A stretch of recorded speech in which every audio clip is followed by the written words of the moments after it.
Bharat today Telugu news కి స్వాగతం. మైనపల్లి హనుమంతరావు ఆగడాలు భరించలేక కాంగ్రెస్ పార్టీ ప్రాథమిక సభ్యత్వానికి రాజీనామా చేస్తున్నారు. ప్రింట్ అండ్ ఎలక్ట్రానిక్ మీడియా సోదరులందరికీ నమస్కారం. ఈరోజు ఆదివారం అయినా ఒక అంశం ఉందని చెప్పగానే స్పందించినందుకు ధన్యవాదాలు. చాలా రోజుల తర్వాత ప్రెస్ మీట్ పెట్టడం జరుగుతుంది. ఈరోజు నేను కాంగ్రెస్ పార్టీలో దాదాపుగా 16 months అవుతుంది, 15 to 16 months అవుతుంది, 16 నెలలు అవుతుంది నేను వచ్చి. ఈ పార్టీలో ఉన్నప్పటికీ ఎన్నో ఆర్టీఐలు వేసిన, ప్రభుత్వంలో ఉండి కూడా ఇక్కడ అన్యాయం జరుగుతుంది అక్కడ అన్యాయం జరుగుతుందని ఆర్టీఐ ద్వారా ఎన్నో విషయాలు అడగడం జరిగింది. గతంలో మేము ఫ్లెక్సీ చింపేశామని అల్లరి చేసిన కొంతమంది వ్యక్తుల కంటే ముందే నేను కలెక్టర్ గారిని కలిసి అది తొలగించండి, నిబంధనల ప్రకారం పనిచేయండి అని చెప్పడం జరిగింది. ఏది చేసినా సిద్దిపేటలో యాజ్ పర్ లా చట్ట ప్రకారమే చేశాను. పార్టీ మైలేజ్, పార్టీ పథకాలు ప్రజల్లోకి పోవడానికి ఎంతో కష్టపడ్డాను. అడుగున ఇబ్బందులు వచ్చినా బీఆర్ఎస్ నుంచి నాకు రాలేదు. మన ప్రభుత్వం వచ్చిన తర్వాత బీఆర్ఎస్ నుంచి ప్రతిఘటన రావాలి, వాళ్ళ నుంచి పక్కన పెట్టేసి సొంత కాంగ్రెస్ పార్టీ నుంచి ఏది కేవలం సిద్దిపేట నియోజకవర్గమే, మళ్ళీ బయటికి వెళ్తే చక్రధర్ అనే వాడిని ఒక ఫైటర్గానే చూశారు. సిద్దిపేటలో నన్ను నివారించేందుకు వీడు ఎక్కడ మేకై కూర్చుంటాడో, మాకు అవకాశాలు ఎక్కడ పోతాయో అని కాంగ్రెస్ పార్టీలో కోవట్టు దొంగ అన్నట్టు నిజమైన బీఆర్ఎస్కి ఉన్న కోవట్ అని పేరు పెట్టి నన్ను చాలా మనోవ్యధకు గురి చేశారు. నా కుటుంబం, నా పిల్లల గురించి కానీ నా ఇంటి సభ్యుల గురించి కానీ గత ప్రభుత్వం పెట్టిన ఫేక్ కేసుల్ని మా పార్టీలోనే అంతర్గతంగా వైరల్ చేసి నా ప్రతిష్టకు భంగం కలిగించే పద్ధతి ఇదంతా కేవలం దీని పాత్రధారి ఎవరో కాదు, మాకు సంబంధం లేని ఈ సిద్దిపేట నియోజకవర్గంలో మండలాలు ఎన్ని ఉన్నాయి, గ్రామాలు ఎన్ని ఉన్నాయి, ఎన్ని కులాలు ఉన్నాయి, అసలు సిద్దిపేట ముఖ చిత్రం అంటే ఏందో తెలియని ఒక మైనంపల్లి హనుమంతరావు దొర సిద్దిపేటకు వచ్చి గత బీఆర్ఎస్ ప్రభుత్వంలో కరప్షన్ ఉంది కానీ ఈ రేంజ్లో రౌడీయిజం లేదు, కానీ మన కాంగ్రెస్ ప్రభుత్వం వచ్చిన తర్వాత ఎక్కడో మల్కాజ్గిరిలో ఉండాల్సిన వ్యక్తి సిద్దిపేటకి 100 కొద్ది కార్లు వేసుకొని వచ్చి భయభ్రాంతులకు గురచేస్తున్నాడు. పార్టీలో నాలాంటి వ్యక్తుల్ని టార్గెట్ చేస్తూ కొంచెం పైకి వస్తాడు, కొంచెం నిజాయితీగా ఉన్నాడు అంటే వాన్ని తొక్కేయడం, పోలీసుల ద్వారా అక్రమ కేసులు పెట్టేయడం. నా మనుషులు ఉన్నారు చాలామంది, నన్ను నమ్ముకున్న కార్యకర్తలు, నాకు నీరాజనం పలుకుతున్న జనం ఎవరైతున్నారో వాళ్ళకి రైతు భరోసా లేదంట, రేషన్ కార్డు లేదంట, ఇందిరమ్మ ఇల్లు లేదంట, వాళ్ళకి ఏ అవకాశాలు ఇవ్వడంట. ఎవడబ్బా సొమ్ము అడుగుతున్నాం మేము? ప్రభుత్వం నుంచి వస్తున్న అవకాశాలని ప్రజలకు ఇవ్వాలనే కదా నేను ఈ పార్టీలోకి వచ్చింది. ఎందుకు మీరు ఏదో చేస్తారు, రేవంత్ రెడ్డి గారు ప్రజల వైపు ఉంటారు, కాంగ్రెస్ ప్రభుత్వం ప్రజల వైపు ఉంటుంది, మంచి చేయొచ్చు అనే కదా వచ్చిన. ఏ రోజు ఏ పదవి అడగలేదు. పోనీ అధిష్టానం చక్రధర్కి సూడా ఇస్తా అని అంటే ఆయనకి ఇయ్యొద్దంటాడట ఈ ఎలవదొర. నువ్వు ఎవరు అసలు? నీకు సిద్దిపేటకి సంబంధం ఏంది? మాట్లాడితే హరీష్ రావు మీద తొడలు కొడుతూ, నీకు సబ్జెక్టు తెలుసా? నీకు రంగనాయక సాగర్ గురించి తెలుసా? అసలు అది ఎక్కడుందో తెలుసా? నోటికి వచ్చినట్టు మాట్లాడుతున్నావు. ఈరోజు చక్రధర్ని పట్టుకొని ఒక 10 మంది ఉన్నట్ట దొంగ ముండా కొడుకు అంటాడు.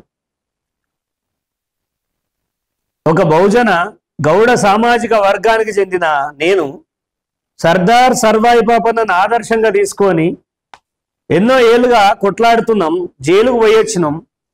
నువ్వు మొన్నటిదాకా కేటీఆర్ కాలు మొక్కినావు, నువ్వు నీ కొడుకు. అసలు నీ బతికెక్కడిది? పీజేఆర్ కాలు పట్టుకొని వచ్చినావు నువ్వు కాంగ్రెస్లో. తర్వాత మా బహుజన బిడ్డ దేవేందర్ గౌడ్ పెట్టిన భిక్షతో నువ్వు టీడీపీలోకి వచ్చినావు. దాని నుంచి పోయి కేటీఆర్ కాలు మొక్కినావు. ఇవాళ రేవంత్ రెడ్డిని జోకుతున్నావు, మళ్ళా కొద్ది రోజులలో నువ్వు రేవంత్ రెడ్డిని తిడతావు.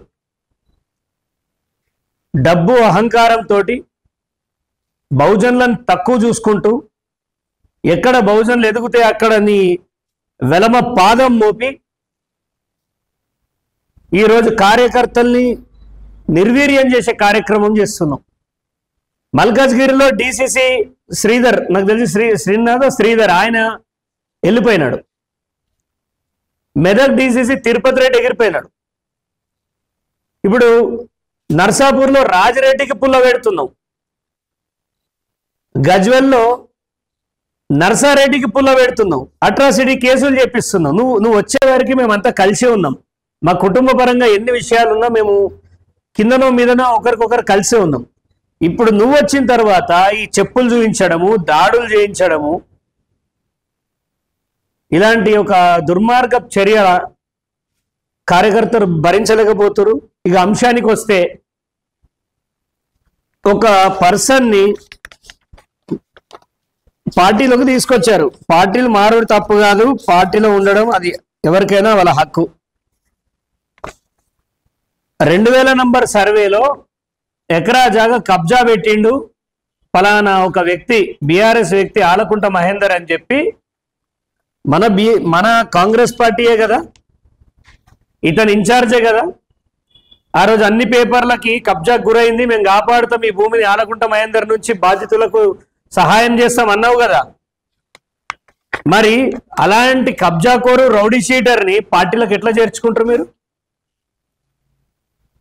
ఒకప్పుడు ఇతను మైనంపల్లిని ఏమని తిట్టిండు, ఎంత దౌర్భాగ్యంగా తిట్టిండు. నా నోట్లకే అంత గలీజ్ మాటలు రావు, నేను మాట్లాడదలుచుకోలేదు ఎందుకంటే ఇది పెద్ద మనిషి కాబట్టి. చాలా దౌర్భాగ్యంగా నువ్వెంత, నీ బతుకెంత, నీ బట్టలు ఇప్పి కొడతా అన్నాడు మైనంపల్లిని. ఇప్పుడు మరి మైనంపల్లి బట్టలు వేసుకొని జాయిన్ చేసుకున్నాడా, బట్టలు లేకుండా జాయిన్ చేసుకున్నాడా తెలవాలి.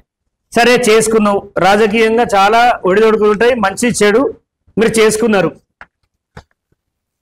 బాధితులు పోయి సార్ మా కబ్జా గురైంది, వాడు ఒక రౌడీ షీటర్ అంటే, కాంగ్రెస్ లకు రాగానే రౌడీ షీటర్ అవుతాడా అంటాడట.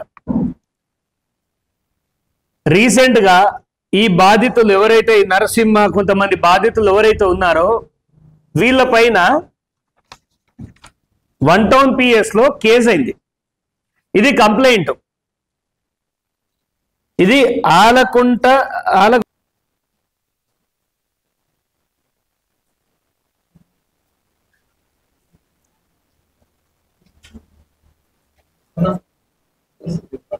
అన్నా 1-2 క్వశ్చన్స్ ఉన్నాయా?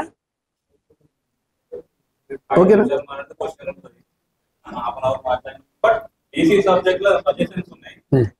సంవత్సరం క్రితం బీజేపీలో నేను ఎవరితో మాట్లాడితే బీజేపీ జిల్లా అధ్యక్షుడు ఆ జిల్లా అధ్యక్షుడు ఎవరి భగవంతు నేత చాలా ముందే తెలుస్తాం సార్, చాలా ముందే మాట్లాడతారు.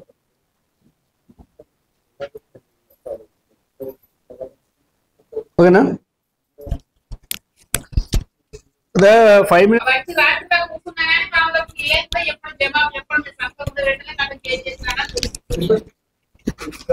ఎవరమ్మా అన్నది?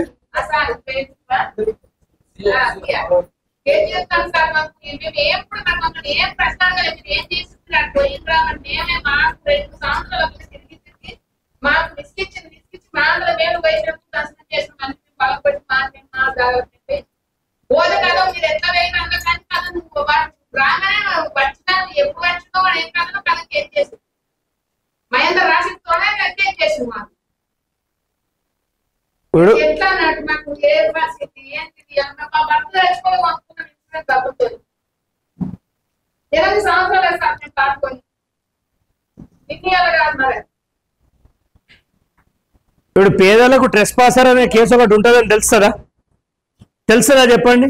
ఒక గుమ్మంలోకి పోయి లొల్లు పెడితే మన అడుగడుగున ఇంట్లో లొల్లులు పెడుతున్నాం. అరే పోలీసు వాళ్ళు హ్యుమానిటీ గ్రౌండ్ లో కొంచెం ఆలోచించాలి. అరే అమ్మ అట్లా పోవద్దని బుద్ధి మాట చెప్పవాను. ఒకసారైనా కౌన్సిలింగ్ డైరెక్ట్ ట్రెస్పాసర్ కేసు పెట్టేసిండండి. ఆ మహిళకు ట్రెస్పాసర్ కేసు అంటే తెలుసా ఆమెకి? అట్లీస్ట్ వాళ్ళ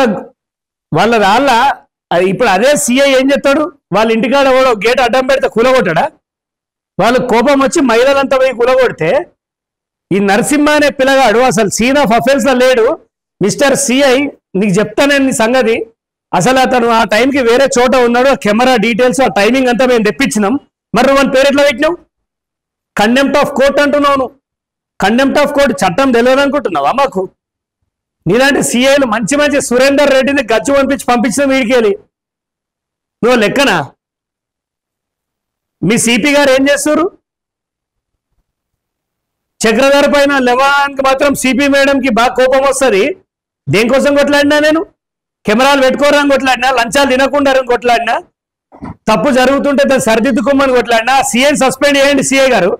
సిపి గారు అమాయక కానిస్టేబుల్ అని ఎక్కడో ఉన్నోన్ని తీసుకుపోయి ఇక్కడి నుంచి అక్కడికేసి, అక్కడి నుంచి అక్కడికేసి ప్రమాదాలకు గురై చచ్చిపోతున్నారు కానిస్టేబుల్ రోడ్ల మీద. ఒక జవాన్ల మీద మాత్రం మీకు ధైర్యం ఉంటుంది, కానిస్టేబుల్ మాత్రం ధైర్యం ఉంటుంది. ఇప్పటికి ఎంతమంది చచ్చిపోయారు కానిస్టేబుల్ పొద్దుగల డ్యూటీకి పోయి వచ్చేవాళ్ళు. ఈ సీఐని వీకేయండి, మీకు దమ్ముంటే అతనికి ఇమ్మీడియట్ గా శాఖపరమైన చర్యలు తీసుకోండి. మీకు చాతనైతే పని చేయండి, ఈ రైతు పైసలు ఇప్పియండి, అప్పుడు నేను కమిషనర్ అని చెప్పండి. మాలాంటి వాళ్ళు వస్తే లేడు అని ఎలగొట్టడం మేమన్నా దోపిడీకి వస్తున్నామా? సమస్యలు వినడానికి ఎట్లా? ఊరవతల కమిషనరేట్ కడితే సామాన్యుడు ఎట్లా పోతాడు? సిద్దిపేటలో ఏం జరుగుతుందో కమిషనర్ గారు తెలుసుకోవాలి. బందోబస్తు లంచాల మయం నడుస్తుంది. ఇట్లా పేదవాళ్ళకి అన్యాయం చేస్తా అంటే మాత్రం 100 సార్లు జైలుకు పోయినా నేను రెడీ. మీరు ఎన్నిసార్లు జైలుకు పోయినా రెడీ, పీడీ యాక్ట్ పెట్టినా రెడీ, ఇంకా దేనికైనా సిద్ధమే. వీళ్ళకి న్యాయం జరిగేదాకా మాత్రం ఊరుకునే ప్రసక్తి లేదు. ఇప్పుడు ఈ మీడియాకు వచ్చిరు కదా అని పోలీసు వాళ్ళు ఎవరైనా వీళ్ళని కనుక ఇబ్బంది పెడితే తస్మాత్ జాగ్రత్త, చట్టం పవర్ ఏందో మీకు చూపిస్తా అని చెప్తున్నా అంతే.